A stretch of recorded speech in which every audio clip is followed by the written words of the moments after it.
Bonsoir à toutes, bonsoir à tous. C'est une nouvelle expérience qui doit commencer cette année. On les appelle plus enseignants vacataires, mais plutôt aspirants ou des pré-insérés.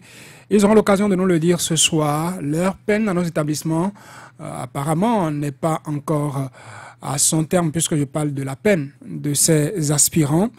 Difficultés de paiement, heures supplémentaires sont entre autres lots qu'ils vivent au quotidien. Et pour en parler ce soir, j'ai avec moi Samson Emenou. Bonsoir. Bonsoir, monsieur Satuné. Je peux vous présenter comme secrétaire général du syndicat national des enseignants vacataires du Bénin. Mais puisqu'il n'y a plus de vacataires, vous nous confiez que votre syndicat a donc cessé d'exister. Exactement. Je suis là sur le plateau en tant qu'un simple enseignant aspirant. Bon, que dis-je? Préinséré. Puisque c'est la nouvelle terminologie. Préinséré, non aspirant, c'est quoi la différence? Bon, seuls nos dirigeants pourront le dire, puisque ce sont eux qui changent les terminologies. C'est la nouvelle qui nous est parvenue il y a quelques semaines. On a dit désormais, ce n'est plus aspirant, mais nous sommes des préinsérés, puisque nous sommes en préinsertion. Voilà. C'est-à-dire que vous serez inséré à la longue. Bon. Maintenant, vous êtes en préinsertion. Seuls ceux qui ont les terminologies peuvent dire la suite. Vous avez changé de nom, vous avez un nouveau nom de baptême. Qu'est-ce qui a changé encore entre-temps? Peut-être c'est la rupture qui nous a amenés plus bas. Nous sommes passés de mal en pis. Ah bon? Voilà ce qui a changé. Vous avez un nouveau nom de baptême, mais la situation ne s'est pas améliorée pour autant. Loin d'être une amélioration, nous sommes allés plus bas. Quels sont les maux dont vous souffrez désormais? Merci pour ce plateau que vous nous offrez. Et les enseignants préinsérés, depuis cette rentrée, comme nous le savons, sont dans les CEG et vivent le calvaire, pour ne pas dire vivent le martyre. Premièrement, c'est par rapport au paiement, jusque-là, où des enseignants, après avoir traversé 3 à 4 mois de vacances sans paiement, sont jusque-là sans paiement. La majorité est sans paiement jusque-là. Et le DGNPE se plaît de venir à la télévision, et excusez-moi le terme, pour dire de n'importe quoi. Non, on ne va pas dire ça. Maintenant, on ne va pas dire ça. Pour le respect que nous avons pour le DGNPE, et pour le respect que nous avons pour vous, parce que vous n'allez pas aimer si quelqu'un vient vous dire que vous dites du n'importe quoi sur la radio. Mais la réalité est sur le terrain. Et nous serions même fiers qu'un débat soit fait avec ces autorités-là. Sincèrement. Il est temps qu'on fasse un débat avec ces autorités. Puisque nous demandons s'ils vivent sur le même territoire que nous. Il ne s'agit pas de venir à la télé pour parler. Mais la réalité est là. Mais on refuse. C'est quoi la réalité? Des gens ne sont pas payés. Dites-vous, est-ce qu'il n'y a pas des raisons? Quelles raisons suffisantes on peut avancer? Est-ce qu'eux peuvent rester sans paiement pendant des mois? Est-ce qu'ils mesurent ce que ces enseignants vivent? Et on leur demande d'aller en classe et de donner de meilleurs résultats. Mais la réalité est là. C'est comme s'ils n'ont plus du sang qui circule dans leur sang. Vous êtes sûr que ceux qui n'ont pas été payés, ont rempli toutes les conditions pour l'être? Quelles conditions il reste encore? Quelles conditions? Récemment, les banques ont commencé par payer. Certains ont eu. D'autres qui n'ont pas eu ou qui ont eu pour un mois, on leur a demandé d'aller faire des réclamations. Il y a eu d'autres banques qui n'ont rien payé. Et on a dit qu'il s'agit d'une erreur qui se trouverait sur les états envoyés par le Trésor. Mais souffrez que lorsque la semaine passée, on a commencé par payer certains des enseignants de ces banques, d'autres n'ont pas encore eu. Comment on peut l'expliquer? On a dit qu'il y avait des erreurs. Ils n'ont pas eu. On a dit que ça sera corrigé. Et c'est fait dans ce lot, d'autres reçoivent, d'autres n'en reçoivent pas encore. Est-ce que ceux-là n'ont pas rempli les conditions? Ils n'ont qu'à nous dire ce qu'il y a. Entre vous et moi maintenant, quel est le problème? Est-ce qu'ils n'ont pas travaillé? Il y a les certificats de présence au poste qui sont envoyés à chaque instant. Tout le dossier est fait au niveau de la NPE depuis 2 mois, avant que les gens ne prennent service. Après que le service soit pris dans les CEG, un point est fait. On demande des points au niveau des établissements chaque semaine, sinon chaque jour que Dieu fait. C'est des courriers qu'on envoie à chaque fois. Mais payer les gens, c'est impossible. S'il n'y a plus de l'argent dans le pays qui nous le disent, c'est peut-être à cette conclusion que nous sommes en train de nous réduire. L'autre mal, heures supplémentaires. Nous allons le survoler rapidement. Oui. Avant qu'on continue cette émission, je vous dirai pourquoi. J'avais voulu Oui. qu'on évoque ça. Merci. Et par rapport le problème concernant les heures supplémentaires, là, il faut le dire, ce n'est pas seulement concernant les enseignants préinsérés, c'est pour tous les enseignants et c'est pour des matières données. Et c'est pour les matières pour lesquelles il n'y a pas eu de professeur sur le terrain. Et la preuve, quand on prend un peu, on suit le point fait par l'UNAPEB cette semaine, on voit. Après, nous sommes à une semaine des congés, ou bien nous sommes à quelques jours, puisque c'est la dernière semaine, où des milliers, pour ne pas dire des centaines de classes qui n'ont pas pu composer. Malgré les réquisitions, malgré les heures supplémentaires données aux administratifs, aux enseignants des matières mathématiques, français, EPS et physique, malgré tout ça là, beaucoup d'apprenants, beaucoup de classes n'ont pas pu avoir de professeurs et donc n'ont pas composé. C'est-à-dire que le problème est ailleurs. Qu'est-ce que vous dénoncez, les heures supplémentaires ou le manque d'enseignants? Les heures supplémentaires. Pourquoi là, dénoncez-vous ces heures supplémentaires? La législation a prévu un quota horaire qu'un enseignant doit exécuter. C'est prévu. Et dans l'arrêté qui est récemment signé par le ministre Maouyon Kakbo, les enseignants APE, ACE ont leur quota horaire, ceux qui sont APE, ACE, et les enseignants préinsérés ont également leur quota horaire. À diplôme égal, puisque on suppose qu'on n'est pas encore recruté par l'État, donc on a plus d'heures. Il y a une augmentation de 2 heures que nous exécutons, plus que ceux qui ont le même diplôme que nous, mais qui sont APE, ACE. Mais malgré ça, on appelle maintenant ces professeurs qui sont des matières où il y a manque sur le terrain à prendre des heures supplémentaires. Si la législation a prévu un quota donné, ça veut dire que c'est dans cette norme-là que les enseignants pourront donner le meilleur d'eux-mêmes. Maintenant, si on les force à en avoir plus, ça veut dire que du coup, le rendement que ces enseignants donneront ne sera pas le même. Est-ce qu'on aura inventé les heures supplémentaires? Mais ça existait. Et dans quelle mesure? Au plus 6 heures. Et c'est ceux qui veulent.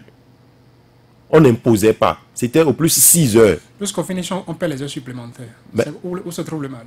Mais en tout cas, je ne sais pas si c'est payé ou pas. Seuls ceux qui les exécutaient pourront nous dire si c'est payé ou pas. Je ne veux pas aller sur ce... J'ai voulu qu'on survole ces 2 points. Pourquoi? Oui. Parce que, oui, il n'est pas sur le plateau, mais nous allons écouter le directeur général de l'Agence nationale pour la promotion de l'emploi. Merci beaucoup. Urbain Amegbedi, qui a bien voulu, en prélude à cette émission, répondre à notre questionnement sur ces sujets. Nous faisons un tour à la régie, nous écoutons le directeur général de la NPE et nous revenons en plateau.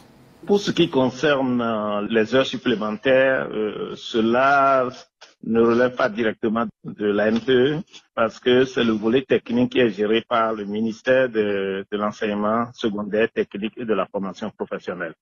Nous, le rôle qui nous est dévolu, c'est que quand les établissements, les chefs d'établissement, les directions départementales auront fini de faire le point des heures supplémentaires trimestriellement, ils nous les feront parvenir et nous allons travailler cela pour faire payer ceux qui en ont droit. Au moment où je vous parle aujourd'hui, nous n'avons encore rien reçu pour ce qui concerne ceux qui font les heures supplémentaires de manière à ce que nous puissions faire le travail nécessaire pour qu'ils soient payés. Dans tous les cas, l'arrêté qui organise la mise dans les établissements des aspirants a bien précisé que les heures supplémentaires seront payées trimestriellement. Nous n'avons pas encore bouclé le premier trimestre. Maintenant, pour ce qui concerne le paiement des aspirants, le paiement se fait normalement et est en cours. Les problèmes qui sont d'ailleurs, eux-mêmes peuvent témoigner de ce que certains sont payés et d'autres ne sont pas payés. On ne peut quand même pas conclure que c'est parce que nous n'aimons pas ces personnes que nous ne les payons pas. Nous ne les payons pas parce qu'il y a quelques difficultés. Et nombre de ces difficultés relèvent des aspirants eux-mêmes. La plupart des comptes qui nous reviennent non positionnés sont des comptes sur lesquels reviennent comme observation comptes clôturés, comptes inexistants, erreurs sur le compte. Toutes choses dont beaucoup dépendent des aspirants eux-mêmes qui nous ont donné des comptes qui ne sont pas valables et que nous devons changer. Pendant ce temps, certains qui ont les comptes régulièrement et les comptes sont bons, ils ont reçu leur argent. Donc, nous avons traité ces comptes-là et avons retourné ça au Trésor pour que le Trésor puisse les virer. Je crois que dans les jours à venir, ils pourront constater cela. Deuxième catégorie de gens qui grognent et qui ne sont pas payés sont des gens qui n'ont pas déposé leur dossier à temps. Nous avons un nombre à peu près 3000 dans la première vague qui auraient dû suivre les premiers pour être payés. Mais au moment où nous ordonnions que les gens soient payés, seuls 9013 avaient les dossiers à jour à notre niveau et pour lesquels nous avons ordonné le paiement. Les 3000 autres, nous venons de les traiter, ils sont venus en retard, eh bien, ils sont traités en retard et on a envoyé au Trésor, le Trésor s'affaire pour que ceux-là qui sont restés depuis 2 mois et demi sans leur salaire puissent être payés maintenant leurs 3 mois régulièrement. Et maintenant, enfin, pour ce qui concerne ceux qui ont commencé bien plus tard, c'est-à-dire en novembre ou même à fin novembre, les autres, nous allons également entamer le traitement de leur dossier pour qu'eux aussi soient satisfaits. Ce que je voudrais dire, je peux comprendre la difficulté d'un aspirant qui quitte le terrain et peut-être éloigné de sa famille, de sa ville, de sa résidence habituelle. Et donc, il y a des difficultés de subsistance. Je le comprends. Mais pour que nous puissions les aider, il est important qu'ils puissent nous fournir les dossiers à temps et qu'ils puissent nous fournir les dossiers propres avec des RIB corrects de manière à ce que nous puissions les payer régulièrement. Dans tous les cas, je voudrais leur préciser que nous travaillons à pouvoir les satisfaire. Nous n'avons aucun intérêt à ce qu'ils ne soient pas payés. Nous n'avons de conflit avec personne pour que nous soyons amenés à dissocier certains d'autres. J'ai bon espoir que d'ici la fin de ce mois et pour les fêtes de fin d'année, tout le monde sera satisfait. Ceux qui auront encore des problèmes, nous sommes en train de mettre en place des procédures pour que dès que le problème survient, nous puissions le résoudre immédiatement de manière à ce qu'ils puissent avoir leur argent. Et cela dépendra aussi de la célérité avec laquelle ils pourront nous répondre pour nous donner les bonnes informations. Voilà ce que je peux dire. Qu'en est-il de certaines banques au niveau desquelles ils seraient plus en difficulté que d'autres? Ça a été réglé. Évidemment, on avait quelques problèmes avec certaines banques par rapport à ces RIB erronés ou comptes clôturés et qui n'acceptaient pas de payer ceux qui sont bons en laissant. Ils voudraient payer tous ensemble et donc bloquer le paiement. Nous avons discuté avec ces banques directement et avons obtenu de ces banques que désormais elles puissent payer tout ce qui est bon et nous retourner ce qu'il y a comme problème pour que nous puissions les traiter afin de ne pas avoir un grand nombre d'impayés sur les bras. Merci la Roncet, vous avez écouté Samson Emenon, un préinséré et le directeur général de la NPE qui gère l'insertion pour le moment. Est-ce que les arguments du DGNPE ne peuvent pas amener à relativiser ce que disent nos amis les préinsérés? Non, il est sûr que le directeur général de la NPE, comme d'autres responsables sur la chaîne, ne sont pas mus par cette volonté de faire mal. Je continue à dire qu'ils sont piégés par leur propre réforme. Disons, soit par précipitation, soit par, disons, immaturité de réflexion.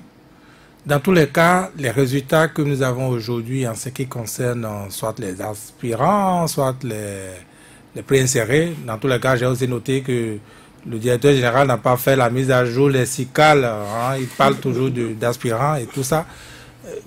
Je ne comprends pas tout ça là. Ce qui est sûr, il a des choses à faire. Il faut repenser les choses et au plus vite parce que les conséquences se sentent déjà. Les conséquences, vous voyez, Samson Ebenou, il a parlé, il est très amer, mais il faut comprendre, je ne sais pas si, bon, ça c'est le ventre affamé, ça. Ça c'est le ventre affamé, c'est le responsable. Peut-être que lui n'est pas particulièrement affamé, je vois son ventre, c'est pas si vide que ça, mais il est responsable syndical. Donc, même si le syndicat n'existe plus aujourd'hui, pour avoir occupé cette position-là, il a des retours, de bons retours, n'est-ce pas? Il fait partie des adresses auxquelles on peut se plaindre. Donc, il a ces retours-là et il écoute le directeur bien souvent aller à la télé présenter d'autres réalités. Vous comprenez que naturellement, qu'il soit dans cet état d'âme. Il faut souhaiter, il est à souhaiter que les problèmes se résolvent au plus vite. Parce que les conséquences, moi j'ai été enseignant. C'est dans la tête d'abord. C'est dans la tête. Qu'est-ce que vous pouvez enseigner aux enfants si vous-même vous n'êtes pas debout? Qu'est-ce que vous faites? Vous passez à côté. Et pourtant après l'argent ça va être payé. Mais c'est l'État qui paye encore. Et ce sont les enfants surtout qui en paient le prix. Allez dans les écoles, j'ai souvent l'habitude de dire, ces écoles-là d'enseignement ou de formation à l'enseignement, qu'est-ce que vous avez? Ça se vide. Et vous, si vous êtes parent, vous allez accepter, laisser votre enfant aller emprunter un chemin comme ça, aujourd'hui, dans ce contexte-là, pour être à la merci des réformeurs? Vous allez le faire? Non. C'est un métier à risque aujourd'hui au pays. Pourtant, on disait que c'est un métier noble. Mais l'enseignement a perdu sa noblesse depuis, aujourd'hui. Et donc, voilà l'état de... Moi, je dis, si vous ne corrigez pas, si ça ne se corrige pas, monsieur le directeur général de l'ANPE, les gens vont avoir leur diplôme. J'ai le diplôme pour enseigner, mais je n'enseigne pas. Passez par l'Assemblée, allez prendre une loi, venez me chercher à la maison. Venez me chercher à la maison. On en est là aujourd'hui. Moi, je pense que il n'y a pas de honte, il n'y a pas de gêne à corriger ce qu'on a commencé qui n'est pas sur les rails. Il n'y a aucun problème à cela. Et il faut écouter ces personnes-là. Les aspirants ne sont pas des opposants. Ils ont des problèmes réels. Écoutez-les. Et puis, on parle de banque. Mais c'est pas... Enfin, peut-être moi, j'ai une manière de trop simplifier les choses. Mais les banques, c'est pas compliqué non plus que on puisse, vu la situation, que les banques puissent dégager des agents, qu'on puisse convoquer ces personnes-là, par exemple, dans les DDEPS, et qu'on puisse leur ouvrir de compte. Ça se fait. Vous en savez quelque chose? Je crois qu'il a dit que dans les pièces que vous fournissez, il y a un relevé d'identité bancaire. Mais c'est ce que je vous dis, vous n'en avez pas. Parce qu'ils ne savaient pas qu'il allait avoir réformé, il faut avoir identité bancaire. D'accord. Mais vous les avez recrutés déjà. Mais décrétez un jour. Pas département, mais appelez-les. Les agents des banques sont là. Vous ouvrez les comptes sur place, ça se fait, non? Avec une procédure simplifiée? Mais je vous dis, ça se fait. Ce qu'on veut, c'est le compte. On dit le compte inexistant ou bien compte ceci, cela. Mais mon Dieu, ce n'est pas des choses qui peuvent ralentir. Après, on parle du salaire. C'est quoi? Vous comptez 3 mois, ça veut dire qu'il y a des gens qui sont sans salaire depuis 3 mois. Vous avez entendu des gens qui n'ont pas, des élèves qui n'ont pas reçu de leçons dans certaines matières depuis 3 mois. Et à quoi vous allez évaluer la réforme? Ça marche là? Patrice, ça marche comme ça? C'est fait pour ça? Est-ce que le tort ne revient pas également à ces préinsérés quand on vous demande de fournir un relevé d'identité bancaire pour vous garantir celui-là où votre salaire sera déposé et vous nous en fournissez un qui n'est pas correct, qui n'est plus à jour et tout ça? Est-ce que ce n'est pas de leur faute plutôt que la faute de l'Agence nationale pour la promotion de l'emploi? Relevé d'identité bancaire pas correct ou non à jour, je doute fort. Je doute parce que ce n'est pas quelque chose qui est fait à la main. C'est un imprimé que vous remet la banque. Non, il y a des banques qui font des réformes. Moi, récemment, je me suis rendu compte au niveau d'une banque que mon numéro avait été changé. Il a suffi que je retourne là-bas pour demander avant qu'on me notifie que ce n'était plus l'autre numéro que j'utilisais. J'attends d'être dans le cas pour confirmer. Je ne suis pas... Moi, je l'ai vécu, je vous le dis. D'accord. Moi, j'avais un numéro que je crois être toujours valable, mais j'ai fait un tour au niveau d'une agence et on m'a redonné un autre numéro pour me dire que c'est pas... On n'a pas changé pour tout le monde. Donc, ce que vous dites, c'est il a un seul Saturnin Diosso au Bénin. Non. Vous savez, chacun a son travail. La banque fait son métier. On a demandé un relevé d'identité bancaire pour des agents qui travaillent, qui sont allés se présenter dans une agence d'une banque quelconque pour prendre ce relevé. Je n'ose pas croire qu'on leur remette des documents qui ne sont pas valables. Et quand on dit relevé inexistant ou clôturé, compte clôturé, tout ça, moi, ça me pose un problème parce que la plupart de ces agents, ces préinsérés comme on les appelle, ont commencé l'année dernière seulement par prendre le miette au niveau des banques. Sinon, auparavant, c'était payé au niveau des perceptions. Et on avait besoin d'aucun relevé bancaire, d'aucun relevé d'identité bancaire avant de percevoir pour ce qu'on a pu faire au niveau d'un mois dans un collège. Ça veut dire que avec les réformes de RIB, ce qu'ils appellent RIB, c'est l'année passée seulement, l'année scolaire passée, qu'on a commencé par demander aux anciens vacataires d'aller chercher les RIB pour se faire payer au niveau des banques. Qu'on dise un an après que ces comptes n'existent plus, ça peut aussi se comprendre. J'ai dit tantôt que je ne suis pas agent d'une banque.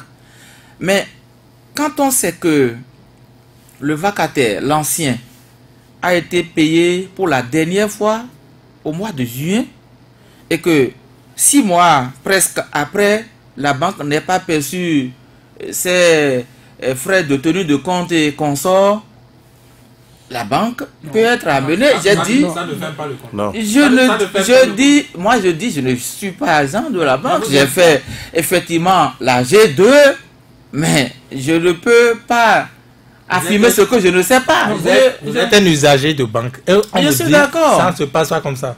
Mais quand on sort aujourd'hui et qu'on nous dise compte clôturé, Non, pour des gens qui viennent de commencer, Vous n'avez pas la preuve que tous ceux dont on parle de compte clôturé avaient ouvert le compte l'année dernière. Il y a des gens qui étaient étudiants. il y avait Qui étaient étudiants. Voilà un autre cas. Il fallait que les bourses se prennent pas à des endroits donnés. Voilà et puis un voilà, autre cas. on crée un compte de façon circonstancielle. Et puisqu'on n'a pas une source de revenus qui est régulière, qui fournit de façon régulière les revenus, on a vite fait d'abandonner. Et la banque ferme ses comptes. Et puisque ça fait des mois, des années après, la banque clôture. Je suis d'accord. Je suis Donc, on peut être dans d'accord. ces cas de personnes qui Lorsque réactualisent, ces gens qui n'ont fournissent pas- un numéro de compte qui n'est plus fonctionnel. Qui n'est plus Ces gens actif. n'ont pas les moyens nécessaires, puisqu'ils étaient dans des écoles. Ceux qui n'ont pas été vacataires une fois, on peut comprendre pour eux, pour affaire de compte clôturé, qui avaient leur compte au niveau des universités pendant qu'ils étaient encore étudiants, on peut encore comprendre.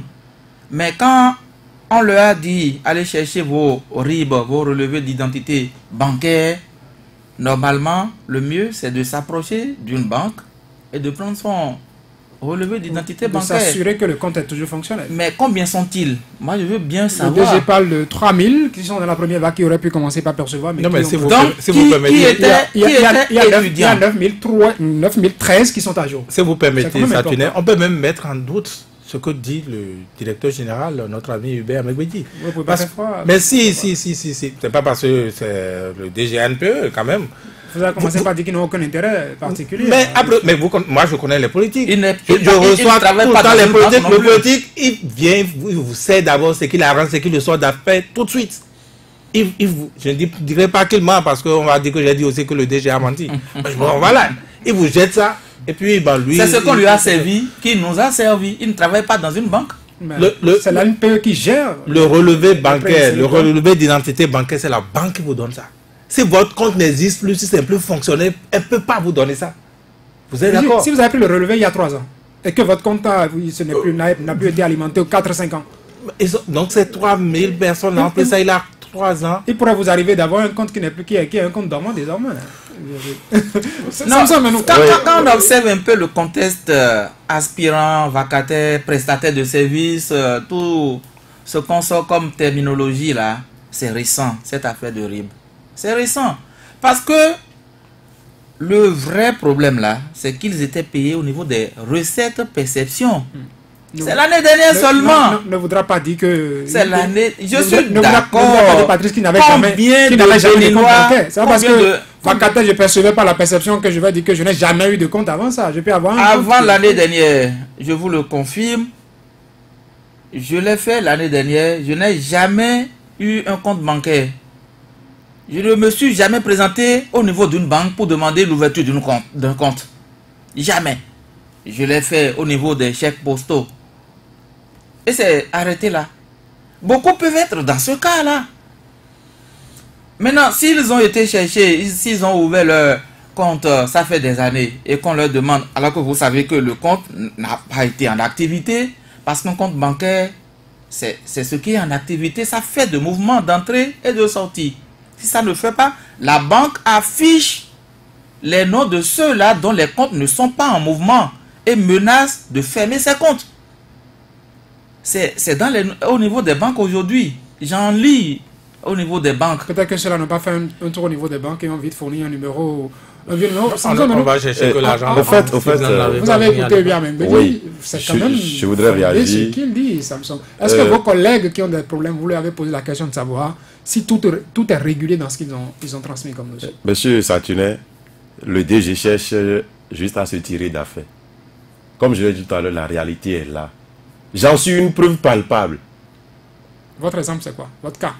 J'ai travaillé pour 2 mois, mais j'ai reçu 1 mois. le DG Dakar est venu nous dire ce qui a causé ce problème. Voilà une preuve palpable. Donc le RIB a fonctionné pendant un mois. Non, Ça veut dire que c'est à la fin du deuxième mois, c'est-à-dire lorsque le paiement a eu lieu récemment, j'ai constaté le virement pour un mois. Récemment, c'est quand, à peu près? Environ 3 semaines ou 4 semaines. 3 semaines. C'est que c'est environ 3 semaines que le paiement a commencé. Et Pourtant, on a travaillé. Entre-temps qu'il y a eu un paiement, on a même payé un second mois qui était en cours, qui n'était pas encore à terme. À part le paiement qui a eu lieu récemment, puisque le premier mois était arrivé et à la fin, il n'y avait pas eu de paiement. On est venu nous brandir à la télévision qu'il y aura paiement, mais ça n'a pas été payé. On a dit qu'à peine 3 000 étaient à jour. Si ils sont... Non, 9 000. Non, je parle de la première intervention du DGNP à l'ORTB, lorsque le paiement n'avait pas encore commencé. C'était le 20 octobre, je pense. Le 20 octobre. Le 20 octobre. Il était passé pour dire que le paiement devrait commencer. Et que, à la date du 25, il y a eu seulement 3 000 dossiers à jour sur les 12 000. Si les 3 000 dossiers étaient à jour, pourquoi ils n'ont pas payé ces 3 000? Et ils viennent nous dire maintenant que c'est... qu'ils ont déjà dit aux banques que si des personnes sont à jour de les payer. L'autre problème est que je connais des camarades qui ont activé, c'est-à-dire leurs comptes ne sont pas dormants. Il y a eu des opérations qui sont faites sur leur compte jusqu'au mois passé. Ils étaient des vacataires, le compte n'a aucun problème, tous les dossiers sont à jour, mais ils n'ont pas eu de paiement. Est-ce qu'ils ont aussi un problème de RIB? Comme l'a dit tout à l'heure M. Virgile, c'est la banque qui donne le papier sur lequel est inscrit le RIB. Et ça ne change jamais. Comme l'a dit tout à l'heure, c'est peut-être votre code d'accès ou autre là qui aurait changé. Puisque c'est le même compte. C'est le même numéro de RIB qui est toujours fonctionnel.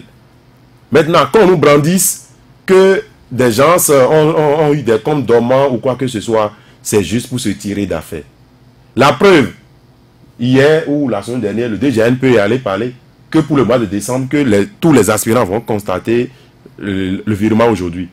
Nous sommes à 19h45, peut-être avant 23h59, on aura les virements. C'est-à-dire, la réalité est là. Et d'ailleurs, la semaine dernière, nous avons vu un communiqué qui demande à ce que des agences qui peuvent gérer les enseignants non permanents viennent déposer. Ça veut dire qu'eux-mêmes sont conscients que la LPE ne peut pas. Non, c'est pas d'office ça. Mais qu'est-ce qui justifie alors? C'est pas d'office, l'État peut faire une autre option. Mais alors, vous savez que nous sommes à l'ère du privé, on sollicite plus le privé. Mais si la NPE a la capacité de le faire, pourquoi ce que l'État même peut gérer? Pourquoi privatiser cela? Merci beaucoup. C'est pas pour la première fois que l'État privatise. Mais ça veut dire que l'agence n'est pas capable. Confie des pans Ça veut dire que l'agence qui la gère actuellement n'est pas capable. Que le DG reconnaisse que son agence ne peut pas gérer les aspirants. Est-ce qu'on peut pas mettre ça sous le coup du début qui, en toute chose, connaît un flottement? Lorsque il se précipitait, lorsque la précipitation battait son plein et qu'on donnait nos constats et autres là, mais ils n'ont pas suivi. Ce sont eux qui connaissent tout. Voilà là où nous en sommes. Et comme on le dit toujours, ce sont les apprenants qui en feront les frais. Et laissez-moi vous dire, nous sommes en train d'apprendre déjà dans les coulisses que pendant ces congés, avant la reprise, ceux qui sont... Puisqu'il y a des problèmes en SVT, en français, il y a eu beaucoup d'enseignants de SVT qui sont encore en lait. Il y a beaucoup d'enseignants d'histoire et géographie, d'anglais qui sont en lait. Nous sommes en train d'apprendre dans les coulisses que ceux qui ont fait SVT qui sont en lait seront envoyés pour enseigner les mathématiques. Ceux qui ont fait... Non, c'est pas sérieux. Non, vous ne pouvez pas dire ça. Je suis au conditionnel. Non, je suis au conditionnel. Mais au moins laissez-le dire. La source... Ça ne fait pas de ça une vérité forcément. Oui. La source est crédible. Comment vous pouvez dire et nous attendons. Qu'on va envoyer un enseignant d'SVT aller Monsieur Satrier Dossou, nous reviendrons sur ce plateau pour en discuter. J'ose croire que je serai un oiseau de mauvais augure. J'ose croire que vous n'auriez pas raison. Parce que si c'est le cas, il vaut mieux en rester là où nous sommes actuellement que d'aller à cet extrême. Je suis avancé, ben, vous apportez de l'eau au moulin, sinon Samson maintenant apporte de l'eau à votre moulin. En tout cas. En allant dans votre sens, en supposant que ce que dit le directeur général de la NPE, ce n'est pas fondé des difficultés qui sont là. Mais comment s'en sortir désormais? Le directeur parle. Eux, ils vivent la situation. Donc, entre la situation et celui qui fait description de la situation... J'allais vous demander, c'est vrai que votre syndicat n'existe pas, mais est-ce qu'il n'y a pas une organisation qui est en contact avec la NPE, qui discute avec la NPE? Je ne sais pas. Vous reprochez les sorties au DGNPE, c'est sorti, mais il faudrait quand même qu'il donne... Non, ils ne reprochent pas les sorties. Non, c'est le contenu. Voilà, le défaut de contenu. C'est le contenu. Est-ce qu'il y a une structure qui est en contact avec la NPE et qui parle de ces réalités que vous vivez, qui ne correspondent pas forcément à ce que vous vivez? Actuellement, je ne suis pas sûr qu'il y ait une structure. Ils avaient parlé de mise en place des structures départementales, nationales, pour coordonner, pour suivre les activités. Mais jusque-là, rien. Nous ne sommes au courant de rien. Donc si un prêt inséré un problème maintenant, là, il se plaint à qui? Bon, il se plaindra chez lui-même. Ou bien à l'NPE. Eh bien, vous voulez vous plaindre, on dit qu'il n'a plus de grève, vous parlez de quelle plainte? La plainte, c'est quoi? Tout au moins, vous avez des difficultés, vous remontez, vous allez au contact de ceux-là qui vous ont recruté, qui vous gèrent pour dire, mais moi j'ai tel problème, voilà. Vous référez à la direction départementale? Oui, je vous avais donné la parole. On sort comment de cette situation? Ah, moi je ne sais pas. Je ne sais pas. Puisque de part et d'autre, on se jette le temps. Pour les préinsérés, c'est que tout est au point. Pour le DGNPE, c'est qu'il y a des flottements et que tout est en train d'être réglé. Je le disais, en toute chose, le début, parfois qu'on a un flottement. Non, vous savez, le début, si le début va tuer la vie, vous comprenez que ce n'est pas un bon début. Avec ça, là, on risque de s'éloigner de l'objectif. On risque de s'éloigner de l'objectif. Vous demandiez... La solution, c'est encore aux initiateurs, moi je pense. Il faut tirer les conséquences de cela. Il faut ménager le moral des enseignants. Si vous ne le faites pas, il faut déserter. Vous courez après les SVT, vous dites, s'il fait froid à Samson, eh bien, encore que ça, il n'y a aucun problème. Hein. Moi, j'ai reçu des enseignants qui enseignaient à la fois SVT et mathématiques, et aux sciences physiques et mathématiques. Il y a eu des professeurs d'histoire géo qui enseignaient en même temps le français, anglais qui enseignaient en même temps le français. Même mathématiques. C'était à votre temps. Oui, oui. Mais aujourd'hui, maintenant, l'APC, la méthodologie n'est plus la même. Et ceux-là n'ont pas reçu une formation en conséquence. Ce qui est sûr, j'ai déjà dit encore une fois sur ce plateau. On ne va pas surfer sur quelque chose qui n'existe pas encore. Nous y reviendrons quand même. Qu'on a décrété les réformes sans tenir compte de la réalité.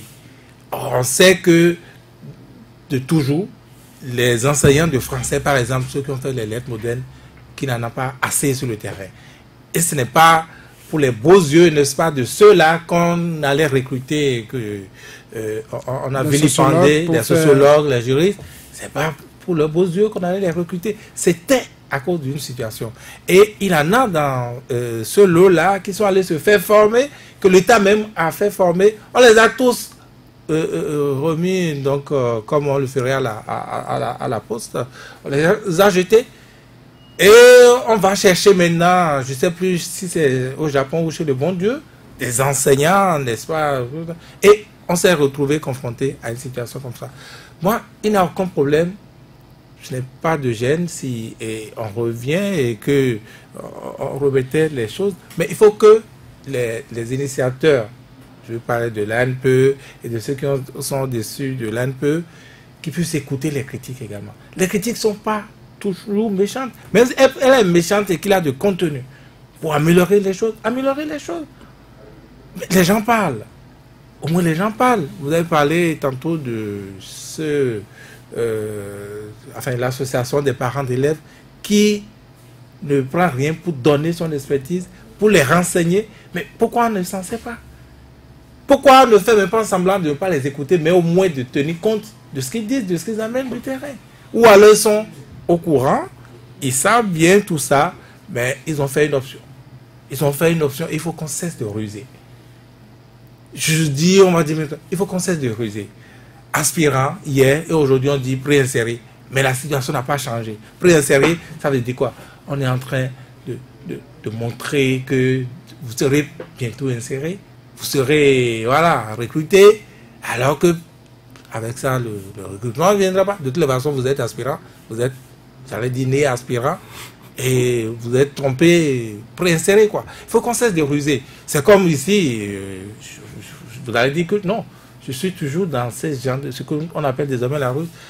On dit expert, expert. Tout le monde sait que la première qualité d'un expert, c'est l'indépendance, n'est-ce pas?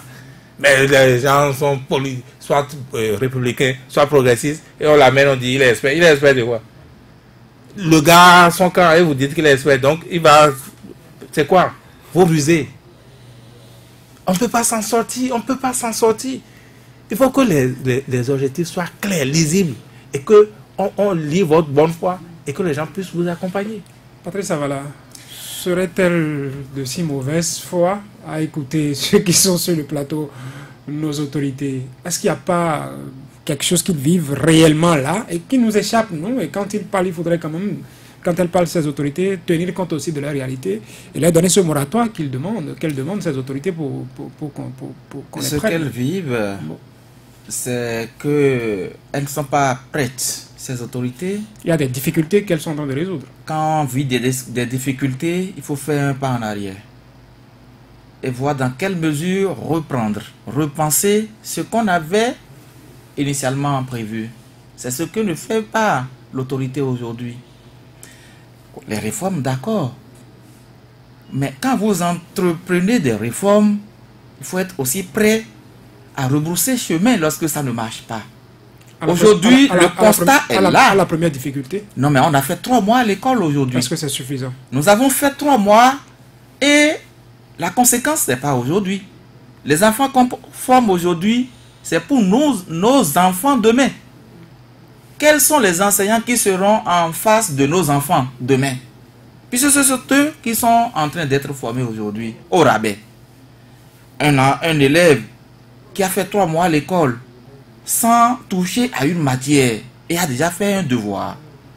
Lorsque l'autorité fait ce constat, peut faire marche en arrière. L'autorité sait qu'il y avait des gens qui étaient à l'œuvre. Et certains d'expérience 10 ans. Peut-être même plus. Pourquoi ne pas faire recours encore? Ne serait-ce que cette année scolaire seulement pour corriger ce qui peut l'être encore. Pendant qu'il est temps. Au lieu de laisser les enfants dans les écoles sans enseignants. C'est ça ce qui est regrettable au niveau de l'autorité aujourd'hui. Parce qu'on pense que, parce que l'on l'a pensé et on l'a inscrit au chapitre des réformes, l'objectif sera atteint.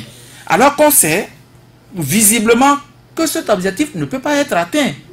Il a pris, ça ne peut pas. Nous prenons le cas du français. Combien d'enseignants de français on forme dans les facultés de lettres modernes? Combien? Ils sont combien? Allez même voir le nombre d'étudiants. Combien on fait passer chaque année? Là-bas. Combien vont s'inscrire? Même aujourd'hui, avec cette difficulté sur le terrain, beaucoup ont fait le choix de ces filières-là. On attend le résultat à la fin de l'année parce qu'ils n'en ont pas compétence. On a constaté que sur le terrain, oui, ça ne va pas. Le gouvernement fait la promotion de ceux qui passent par là en mathématiques. Combien d'enseignants, combien d'étudiants se font former au niveau de cette faculté? Les réalités sont là. Ils ont été obligés, par exemple, d'autoriser ceux qui ont fait sciences économiques dans les mathématiques. Pour ces aspirants-là, malgré ça, il y a trop de trous encore. Et même ceux qui n'étaient pas admis aux tests, on les a finalement invités. Pourtant. C'est ça, les réalités du terrain. Il faut faire marche arrière et se dire, cette année au moins, les difficultés, nous les avons déjà constatées. Maintenant, on peut prendre le temps de voir comment les corriger l'année prochaine en faisant avec le terrain. Mais on ne fait pas avec le terrain. On fait 3 mois, on s'apprête à aller en congé. Les enfants ont déjà composé, je ne sais même pas dans combien de matières.